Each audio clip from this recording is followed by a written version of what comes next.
I'm Katie Hulmes, currently the General Manager of Transformation at Oz Minerals, a South Australian-based mining company, but looking for that global move over the next couple of years. Terry? Yeah, I'm Terry Burgess. I've had a career in the mining industry for about 40 years. I usually talk about the last 25 years only to try and reduce the amount of time I've been in the industry. But I moved away from the industry about 4 years ago, and since then I've been involved in developing an innovation precinct in South Australia. And a lot of my ideas that I'm going to share with you today come out of the differences between what I'm doing today and what I did for the previous 40 years. My name is Chris Wijns. I have a job in the exploration industry, but I'm also chairman of the board of AMIRA International, which is a non-for-profit organization that basically brokers collaborative research projects between industry sponsors and academic institutions. And so I'm in that position because I really believe very, very strongly in the value of collaborating together to get more things done. Thank you. My name is Jason Knuth. As I said, Komatsu Data Solutions. I've been in the mining industry about 15 years. I started directly out of college. I'm a mechanical engineer. And really what I've been focused on the last 15 years is really collaboration inside of our own organizations. You know, breaking down those barriers, breaking down the silos, and also partnering with customers to really understand solutions. You know, and so it's not just a single piece of equipment we're selling, but we're selling a whole system and a whole solution. So that's really my focus and area is, and this panel is a great opportunity to kind of see where everyone else is going for a collaboration. And before we get started, I just kind of want to do almost a show of hands. How many people here collaborate with other departments outside of your department? Raise the hands. That's good. Now keep them up. Keep them up. And I'll say, how about outside your company? Well, that's pretty good. Now, how about outside the industry? Wow, that's actually pretty good. So we're going to kind of talk about that and kind of talk about how we collaborate and some of the barriers and the challenges. And how have we actually mitigated some of those things. So if anyone out there has any questions as we go along, feel free to raise your hands. We can kind of challenge the conversation a little bit. If there's something that you agree or disagree, let us know. So the first question I want to throw is to Katie. What do you see as some of the current barriers of collaboration? Yeah, so the one I come back to all the time is about the process that we use. So at Oz at the moment, a big focus is on the how. So we can get all of the most fantastic people in the world, whether they come from within the sector or outside of the sector, but if we haven't changed and adapted our processes to enable this to occur, then we're kind of starting on the back foot. So I think we've got to challenge everything from the way we undertake studies, and there's quite a few people here from our West Musgrave project team to look at how we can do studies differently, to the way we engage with contractors, the way we set up our contracts, right through to the way we recruit and the decisions we make. Chris, what do you see as the current barriers, do you think, in the industry? I think the biggest barrier is what I see as a misconception about what constitutes competitive advantage. And I think there'll be opportunity to talk about that more up here. But that's, I guess, the real biggest barrier. And I think that barrier has to be broken really from the top. So individuals will connect and make things happen, but it comes down to basically the culture of the company, the culture of the industry. Allow me to just use the example of AMIRA. I'm not here to talk about AMIRA, but the way it started is a fantastic story. The heads of a number of major mining houses in Australia 60 years ago came together. So this is the top level executives, and they came together and they said, we have to work together, pool our resources, our people, to get things done that we can't do by ourselves. And that's the kind of leadership that's really needed to make this happen, to have companies work together and not by themselves.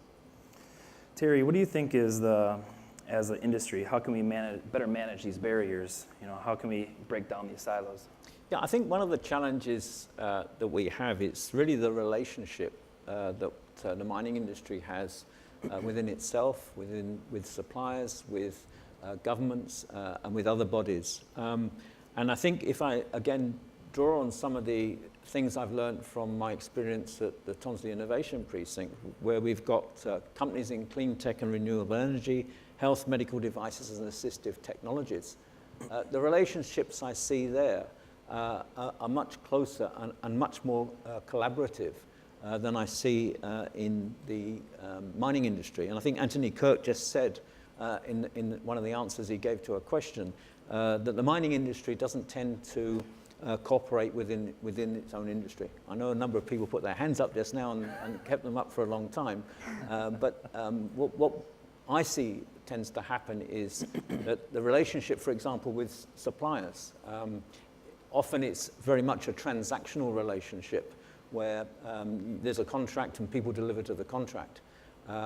Often when in an innovative context, where you've got service providers and suppliers, it's very much a binary relationship between the supplier, the service provider, and that one company. And anything that's learned within that relationship is kept within that relationship.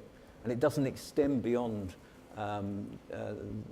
those individual groups. And of course, that service provider and the contractor can't actually then use that information outside that very closed, confidential relationship.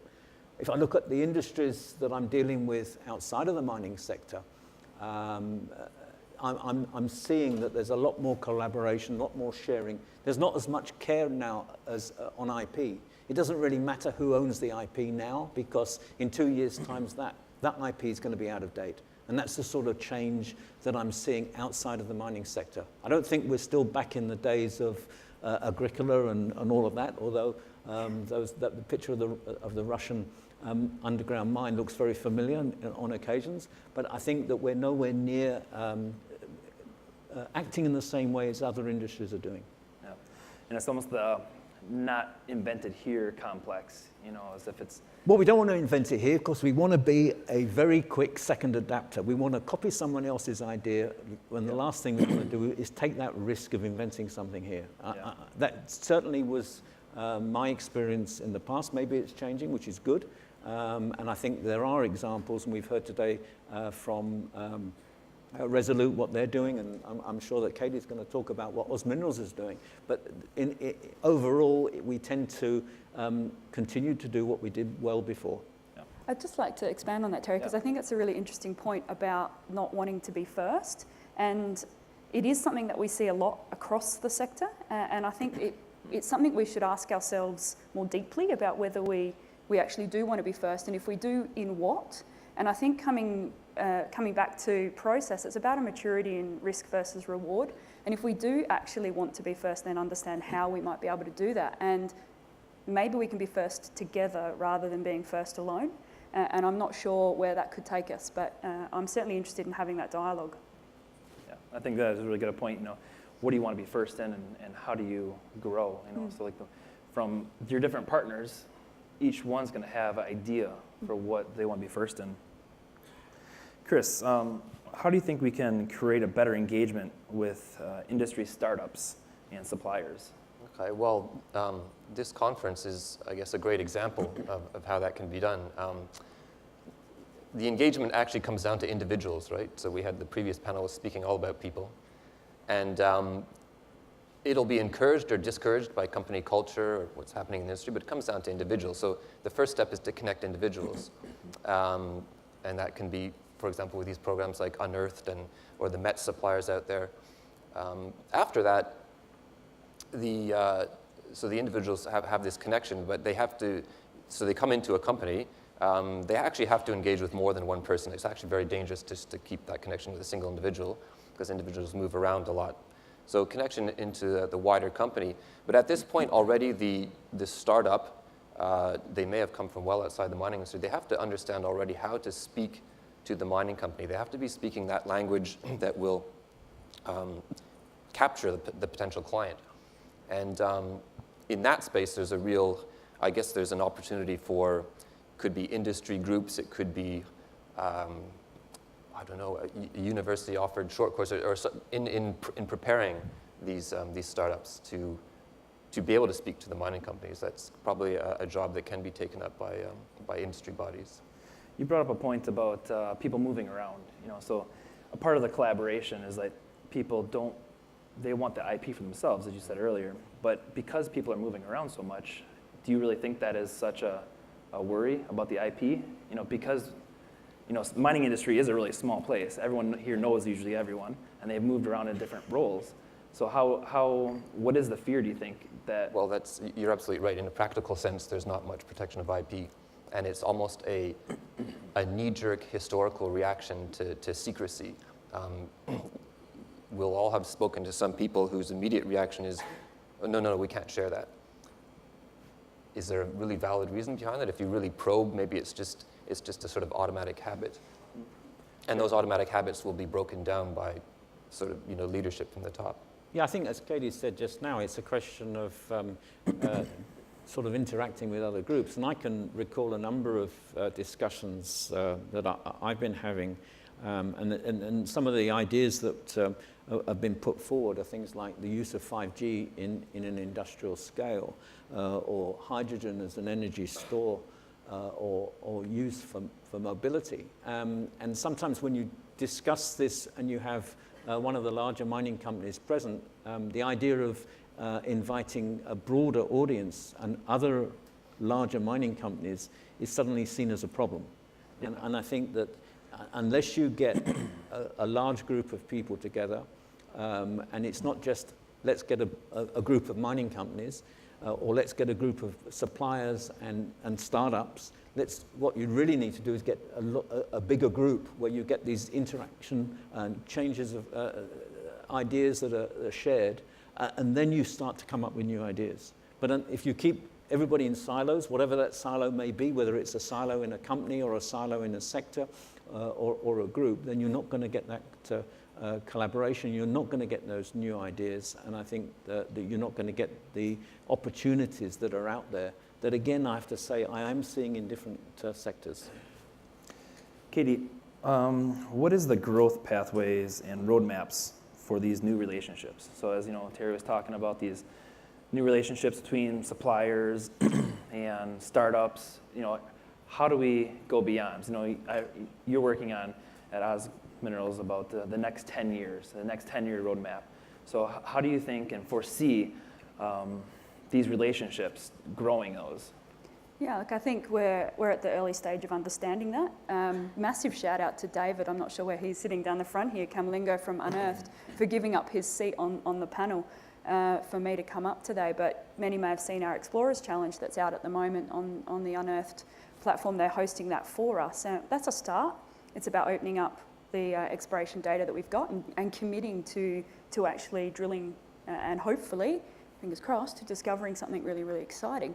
But I look at that and say, well, wow, there's like 800 to 1,000 odd people that have registered and know who Oz is. They know where South Australia is, and that's pretty exciting for me alone. And they're interested in mining. So what are we going to do with that? So the team behind the scenes are trying to work out. We talk a lot about startups and suppliers being able to speak our language as a mining company, but I think we have to also be able to speak the language of the startups and the suppliers. So to truly work together, we need to understand each other, and that's probably step one. And we need to try some things together. We actually need to create a safe space.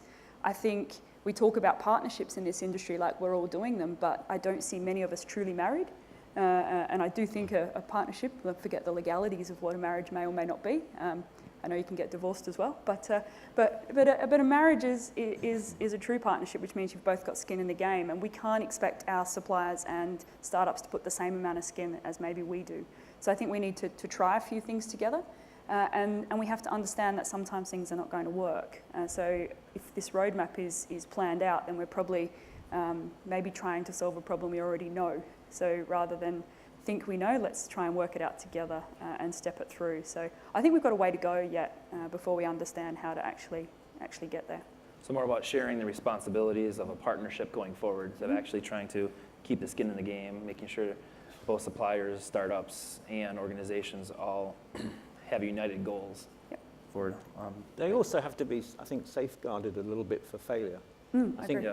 we don't talk about failure much in the mining sector. We try not to have failure, as I'm sure everyone would agree.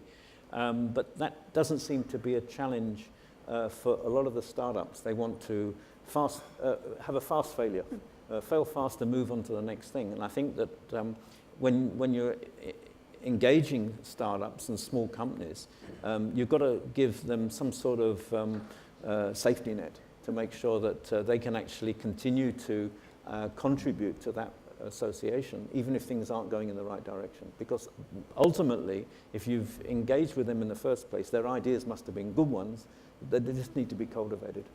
Yeah, I think we've been a tons and grade industry forever, and we still are. That's the core of what we do, but it's not the only measure that we can put over where we can win or where we can fail. It's about understanding where you can have a play, where you can actually create something new and have a go and try and work out how to do that, I think.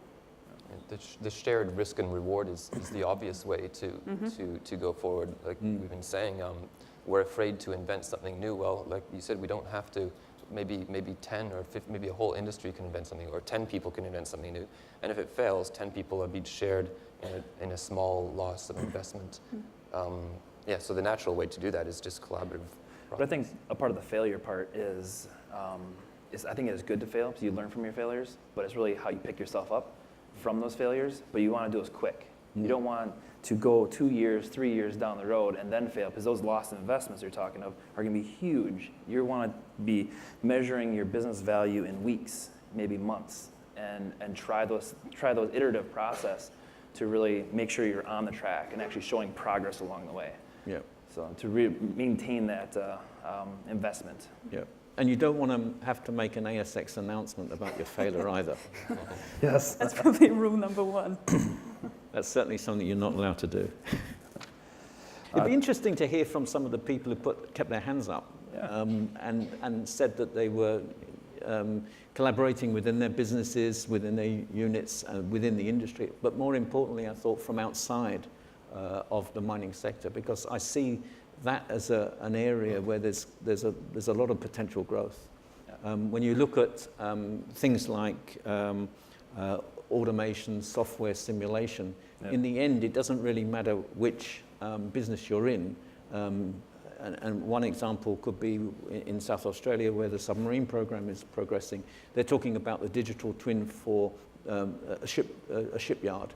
That's no different from a digital twin for a mining company. So there's all those opportunities out there. So if there's an opportunity later on for some of the audience to come up with their ideas, that would be really good. Yeah, so Terry's asking, start thinking your questions right now.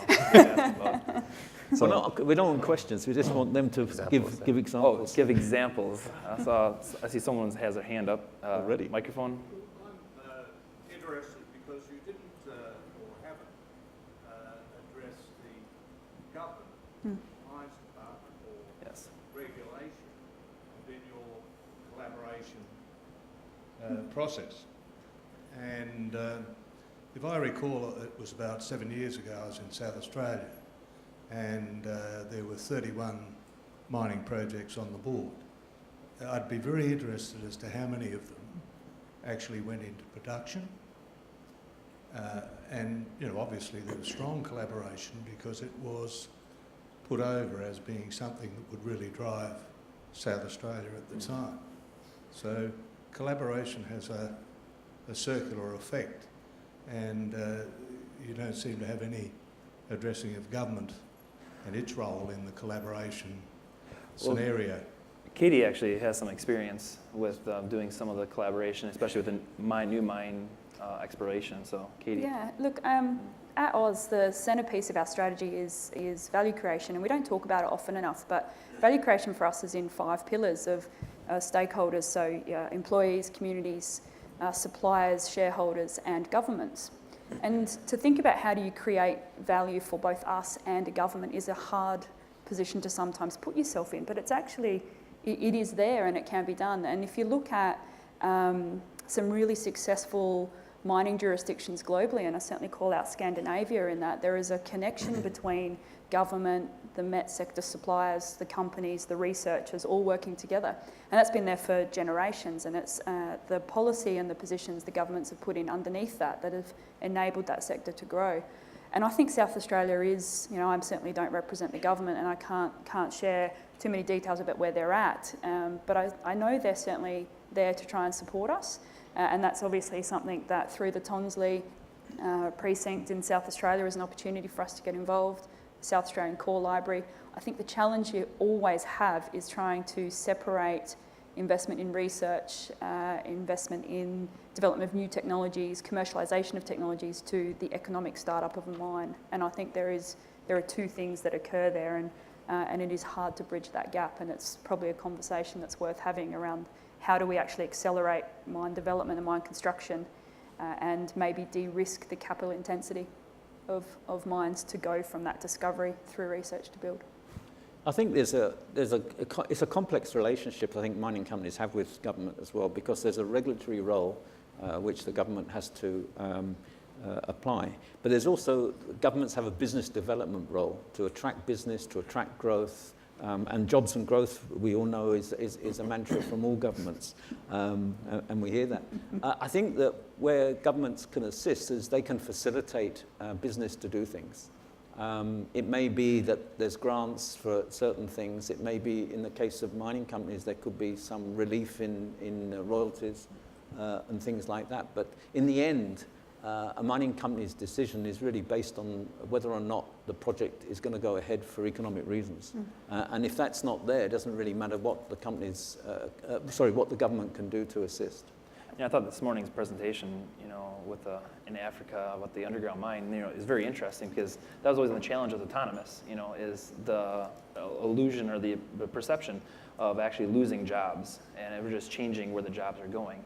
And so that was really interesting to kind of hear, and it would be actually interesting to see how they've seen from the government and how to get that change in perception of just actually improving the jobs. Well, we're not the only ones in society grappling with the workforce of the future. Every industry, every employer is grappling with the same challenge around the digital disruption that businesses are going through, the change in society's demographics, whether it's the ageing population, whether it's the use of technology in terms of health or whatever it is. Everything's changing around us. So this is an area where I think governments can help prepare, both in terms of skills and development for people to work not just in mining but in all sectors. They're able to take a longer view than traditionally businesses can. And also there, it can come into the education side, because governments do lead the education agenda. And therefore, one of the questions I've asked in places like TAFE is, how are you finding out what your apprentices should be capable of in 5 years' time? What does industry need in 5 years' time, and are you talking about that? So that's a very important aspect for governments to start to get involved. So we should be thinking about what does the mine of the future look like in 10 years' time, and then get the education departments to say, these are the sorts of people, the talents, the skills, and the background education that is required in that time. And that's difficult. It's really difficult, and it's difficult for people in education to start thinking that way, because they've got to develop a course to produce people for something they can't really visualize what it's going to look like. And probably not what will mines look like in 10 years' time, but what mines are we designing today? Because it's the ones we're designing right now today that will be built and running in 10 years' time. So what we put in place today either has to be resilient to change, and that is tough for us. We generally talk about disruption in design and operational improvements once we're running, but what are we designing today for skills that we don't yet know exist? Jason, just a quick point back to the collaboration side. We do like to bash governments and stuff like that, but at least in my career experience, largely on the exploration side, Australian state and federal governments are actually pretty good about mandating that you need to be collaborating in order to receive the money. So it's pretty rare. I mean, a request for funding from a single company will likely get knocked back if it has anything to do with research and development. One thing I learned at Tonsley, though, is I can't actually mandate people to be collaborative. No, you can mandate them to arrive together. You can't have, tomorrow morning at 9 o'clock, we're going to have collaboration lessons. Yes. That's something that's got to be grown inherently. You're right. Yeah. Chris, what do you think are some of the avenues that we can explore to kind of enhance collaboration across the industry and innovation from even outside of the mining industry to inside the mining industry? Like, what are some of the things you can do really to, like we're talking about collaboration, you can't force it. Yeah. So what do you think we could do to actually enhance that? Well, leading on from, so we sort of touched on that with forums like this that bring the people together. It's the individuals. I mean, we can step outside the mining industry as well. There's no reason why you can't have a forum that brings together mining and IT, or mining and education, or mining and manufacturing, for example. And as we mentioned before, Terry, it's that having these ideas that are sort of left of center, way out from left field as far as your daily job is concerned, that will spark the innovation. And it also, again, going back to that leadership from the top, the culture of a company that encourages a staff member. I'm a geologist, let's say, but if I want to go to a half-day course on mineral processing, I'm encouraged to do that. Or if I want to go for a tour of a mine smelter, I'm encouraged to do that. Yeah, and I think that's where I've been to some other conferences, like some data and digital conferences in New York and also in the Silicon Valley area, where you don't see representation from our industry. But we actually will present upon the amounts of data and the amounts of information that we can gather from this mining process. And then afterwards, we usually talk to them, and they're amazed. They see these big machines, these archaic-looking things, and don't realize how smart and digital those are. And that's where, yes, we're in a conference here, we're all miners, but this is where you're saying we should be working in these other industries with the tech industries and having booths there, and establishing that communication and conversation so those tech industries can actually understand that these aren't just big, dumb machines. And Jason, most companies of a certain size today have someone with innovation in their title. And their job may be to circulate around the world and go to stuff like this, but it's a really big ask to have one individual funnel all this back into a company.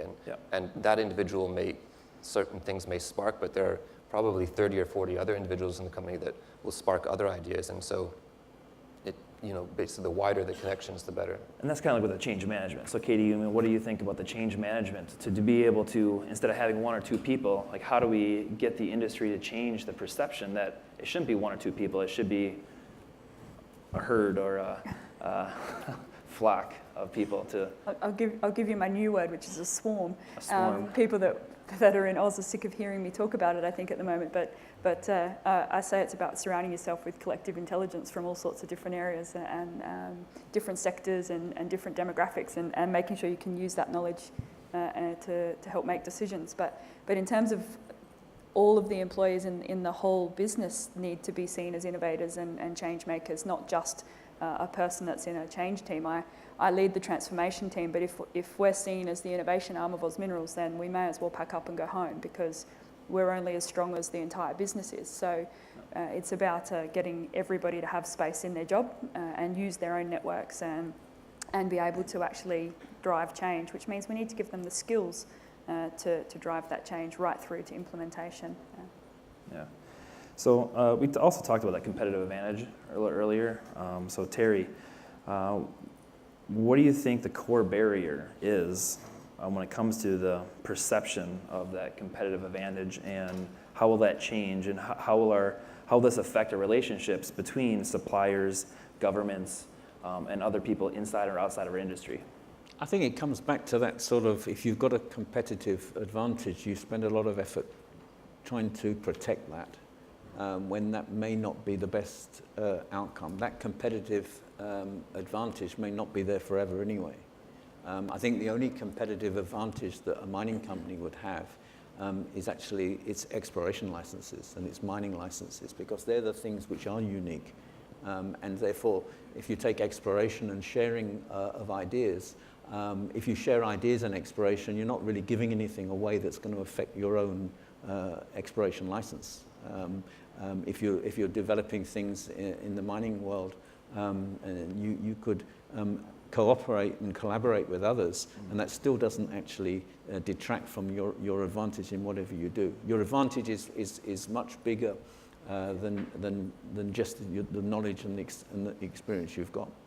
And I think if you look at what's the competitive advantage of Resolute that we've heard today, that they're actually developing this first autonomous underground mine. That's a competitive advantage they got, and they could do that everywhere. But it's not unique to them necessarily, but they're taking advantage of that, and that's a competitive advantage for them today. And they're becoming the first leader of it, to be able to do it. And Yep. You did speak about not being the first, but They are the first. They are the first. They're taking that first big step. Yep. That's a really important question to ask yourself about competitive advantage. If I'm doing something and if somebody else also finds out how to do this or does it, is that it's going to boost, I'm sure, is it going to detract from me?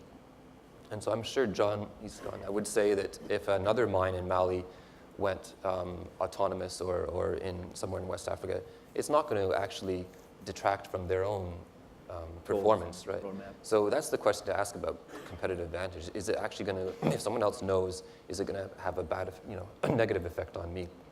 And I think if you can't immediately answer that question, then the answer is probably no, and you're probably worried about nothing really in the competitive advantage space. Yeah. And if two companies are working on the same thing, and they're battling with some aspect of that they can't solve, how much better it might be if the teams got together and said, oh, well, we solved that bit. How did you do this? And then you get that collaboration, which, again, I'm seeing in other sectors happening. When I talk about the collaboration, you see things that are developed and there's 4 or 5 different companies all involved together and actually ending up with a really good product and they've actually got something out of that collaboration which is tangible and is of benefit to each of the individual groups that are involved. And so think of it this way, if company A knows this much and company B knows this much, and they get together, and company B knows this much and company A knows this much, company A is actually still ahead. So by sharing what you know and absorbing what others know, you can still stay ahead of the pack if that's the motivation. I'd like to kind of open up to the floor now, if there's any questions for the panelists. And similar to what Terry had spoke earlier, kind of challenging those who kept their hands up about collaboration outside of our industry, if anyone wants to share exactly their experience. Any takers? It could be secret. Yeah, exactly.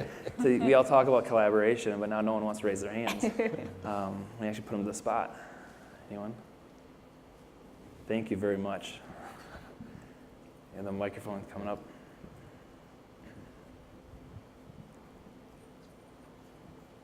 Right there, yeah. Hi, my name's Tonsley, here from South Australia, Simac Mining.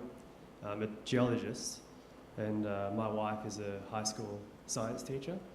She's in leadership at the local high school.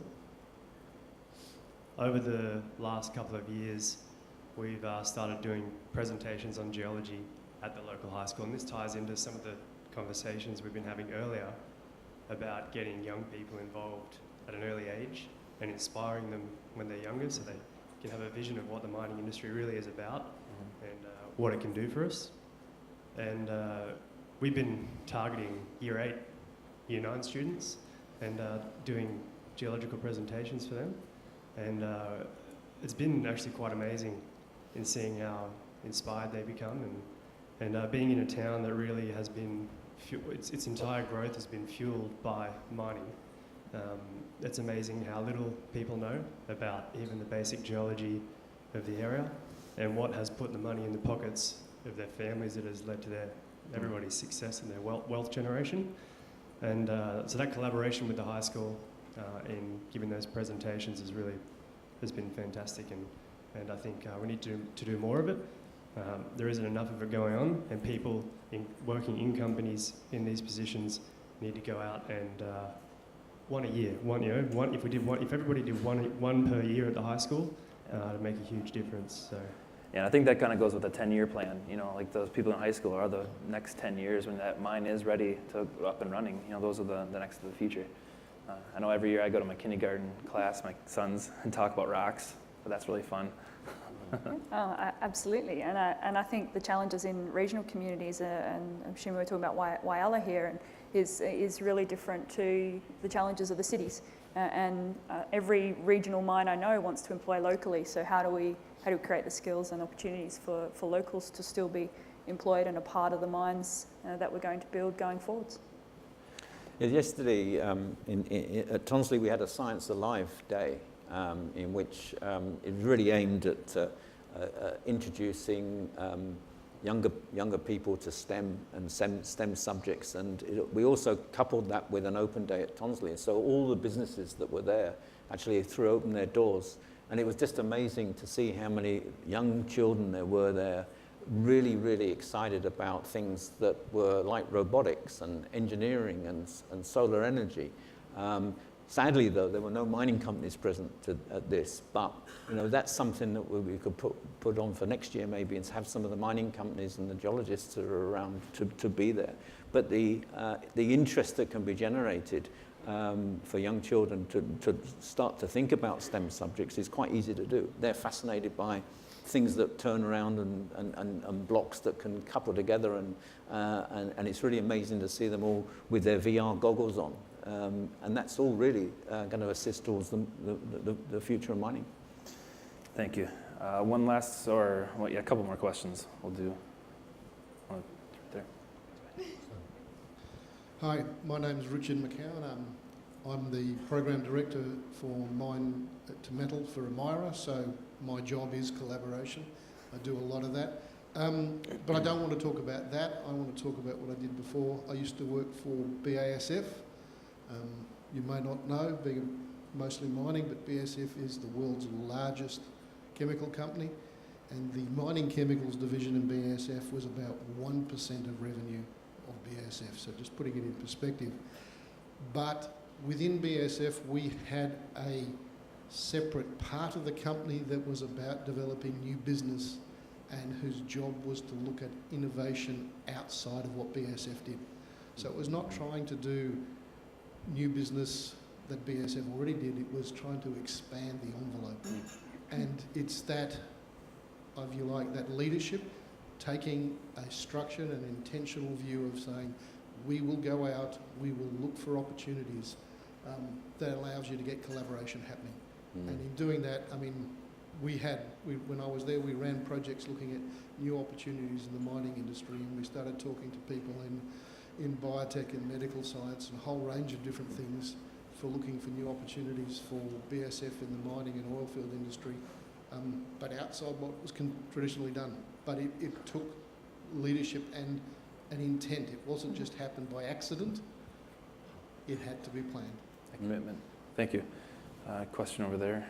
Yeah, earlier about that commitment. Hi there.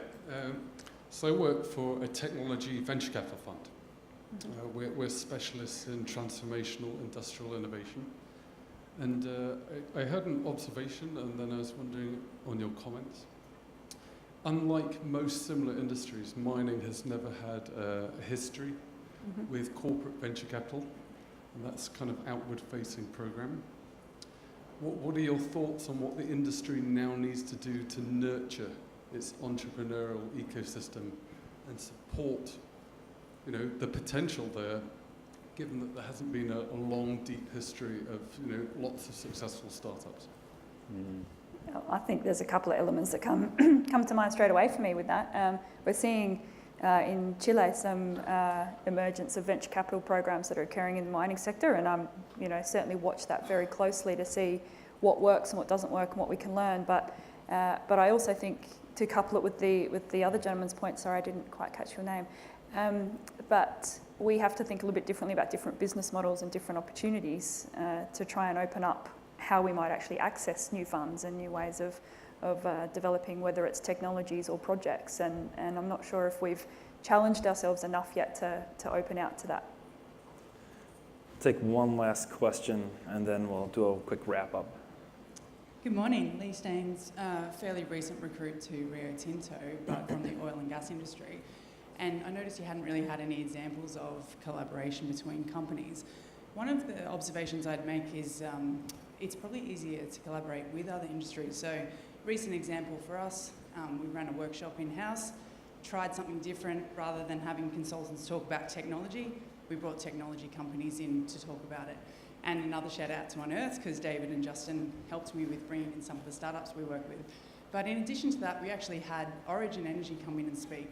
And it was really easy for me to bring a general manager of Origin Energy in to speak about what they were doing, in this case with Unearthed in particular. I can't imagine it would be quite as easy for me to bring Katie in, for example, to do the same thing. So it's, I think there's a question there about inter-industry collaboration that's almost more difficult than between other industries doing similar things. That's a good final question. So I'm going to give each one of you, let's say, a minute, 30 seconds, 40 seconds to kind of answer upon that. That's a great point. Because we do talk about collaboration, but it is easier to collaborate with that perception of the IP we talked about, the perception that we're competing interests. So we'll start with Katie and work our way back down. Yeah, I think we should grab coffee sometime over the next couple of days and see if we can challenge ourselves to maybe break that down, because I think it's upon us as individuals to try and find ways to work together. And of course, the age-old barriers of competition sit there, not within just mining companies and within us as individuals, but within us innately as Australians. And I think there's sometimes some good things about healthy competition, and sometimes we just need to stop for a second and work together. And I'm always fascinated in breaking down those personal and cultural paradigms as much as business architecture and business approaches. So I guess I open that out to anyone over the next couple of days to come and see me and have a chat and see whether we can find a yes rather than a no. And I guess just to finish, I'd say too that we talk a lot about what is the future of mining, and I challenge us to think, are we playing the same game differently, or are we looking for a new game? And if we don't start looking for a new game, maybe somebody else will find it for us. So it's upon us to think about what will the mining business model and the mining architecture and the way we actually extract minerals look like in the future, and how we maybe get funds and move forwards in a different way. Terry? Yeah, I mean, one of the things I wanted to do out of the panel for me was to hopefully listen to some ideas which are going to move the mining sector into a much more collaborative space. And maybe this discussion that's going to happen here between these two mining companies is the start of that sort of thing. And I think that's really important.